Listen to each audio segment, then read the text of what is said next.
Welcome to Assessment for Linguistically Diverse Learners. This week, we will begin by orienting ourselves to the course outcomes and expectations. I'm Piper Hendricks, and I'll be your instructor. Along with being a Regis instructor, I'm also the instructional coordinator in our Culturally and Linguistically Diverse Education Department in Aurora Public Schools. You'll find out a bit more about me when you view my introduction video a little bit later. Let's focus on this week 1, for our course. Throughout this presentation, we will review the course norms and the overview of the major assignments. Within those assignments, we'll zoom in specifically on the overview of the relevant cultural factors, identification and placement, and peer review group expectations.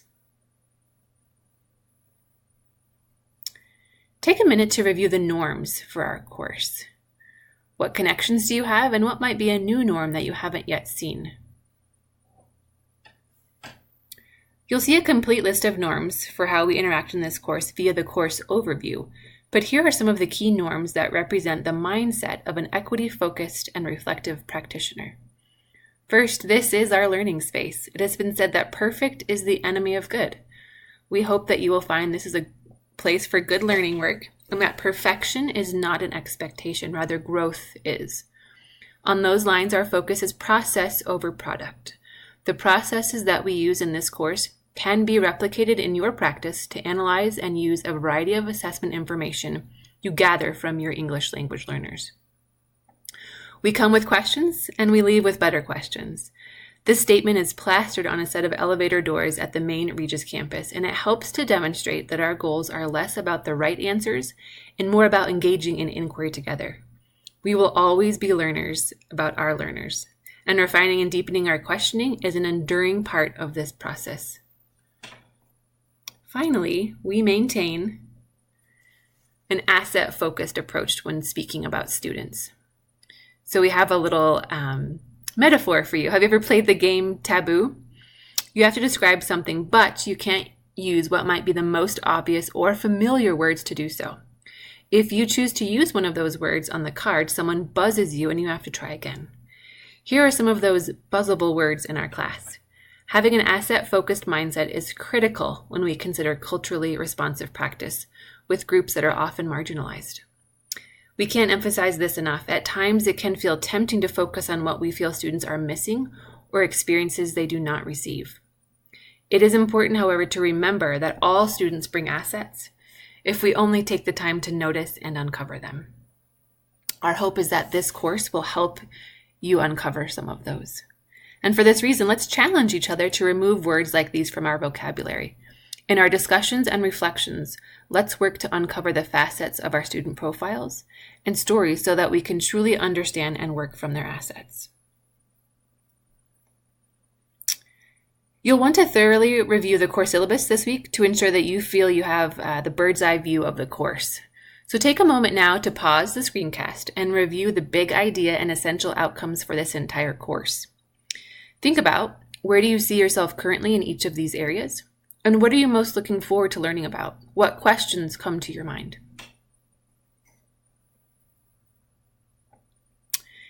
Here are some of the parts of the syllabus that you'll want to refer to very often. Each week, there will be 3 categories of assignments that involve discussion and reflection. These assignments are listed in detail. Your goal for these assignments is to engage in critical and meaningful discussions with fellow participants and your facilitator. The discussion forum has been designed in this course to help you understand and effectively complete the assignments for each week. Please remember that these are evidence-based discussions. Therefore, you must reference the course readings and resources in your initial post and other additional responses with follow-up posts. Please see the course overview for information on the process and grading criteria for each assignment. Assignments may be revised on provided feedback and resubmitted for additional credit. Revisions must be submitted no later than 1 week after the feedback or the score is received. We have 3 course texts referenced on this slide.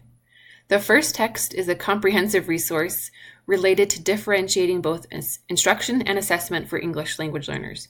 For example, there are specific chapters focused on each language proficiency level that then provide strategies for assessment and instruction for each language domain: speaking, listening, reading, and writing. The middle book by Margot Gottlieb will support our understanding of theory related to the assessment for ELLs. Margot Gottlieb is also the lead author of the WIDA standards. The book on the left supports strategies for both instruction and assessment by language development levels. The Reader Resource Guide on the right is an online resource. This will help to ground you in the WIDA standards, which are the ELP standards used by Colorado and several other states. Depending on the assignment, you will need to access both the 2007 and 2012 editions. We will help provide links to these resources. Here are the major assignments for the course. You will engage in assignments 1 and 2 every week through discussion forums and reflections submitted to the Dropbox or via your Google document. On certain weeks, you will also be asked to engage with your consistent peer review group. On these assigned weeks, you will meet with your peer review group to share, review, and revise assigned sections of your case study. Each of these weeks, you will choose whether to meet virtually, like Skype, Hangout, FaceTime, or engage in a discussion forum. Your plan should be to meet virtually at least once. However, you may choose to meet virtually more often. When you meet virtually, one person from the group will need to post a brief update to the discussion forum.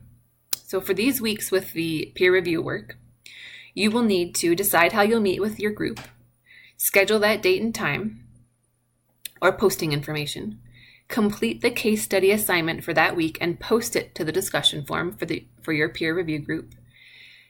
Use the success criteria for that section to determine your revision questions for partners, and meet or post to conduct your peer review discussion. If you meet virtually, one person should post a brief update to the discussion forum. All of this work in the peer review group leads into your case study project, which is an ongoing portfolio of your students' assessment information. But we will continue to talk more about this.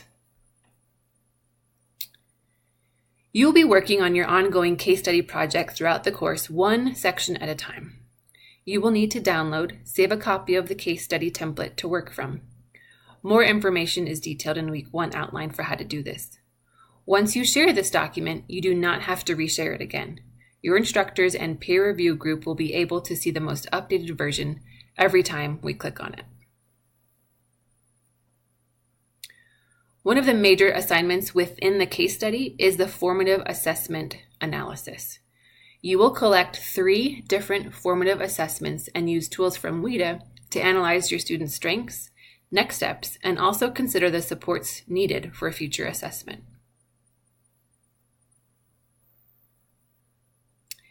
Each week, you will find the weekly overview accessible in both the course syllabus and in World Class. This will help to orient yourself to the learning and tasks for that week. You'll find each weekly assignment laid out here for you. For example, the discussion for Week 1 will include reading from the book Differentiating Instruction and Assessment for ELLs about the important background factors that we need to understand about our students beyond simply gathering their academic and language assessment scores. You will then study one of these assigned background factors and create a visual to explain that factors to others in the group and engage in a related discussion throughout the week. Consistent in each week of our course assignment is assignment number 2, which is focused on application and reflection. You will complete these assignments in a journal document in Google Docs. The Week 1 outline will guide you in the creation of this ongoing document. Each week, you will copy and paste the week's assignment into your journal and then complete the assignment from there. This document is only shared between you and your instructor, so you and me. For Week 1, assignment number 2 is related to our reading of Assessing English Learners by Margot Gottlieb. We will focus on how ELLs are identified and assessed, and you'll have the opportunity to share how this process works in your district or school. Assignment number 3, which is the peer review group, happens about every other week. When you see this assigned on a particular week, it means that you need to spend time with your peer review group per the guidelines laid out in the course overview and syllabus. For week 1, once your group is assigned, you will introduce yourself to others in an engaging and informative way. We have found that the beauty of the course lies in rich discussion and sharing as we try on opportunities for new and deepened learning. We'll let you go ahead and get started. As we continue through this course, please feel free to ask us questions for clarification and provide feedback as you see it is needed.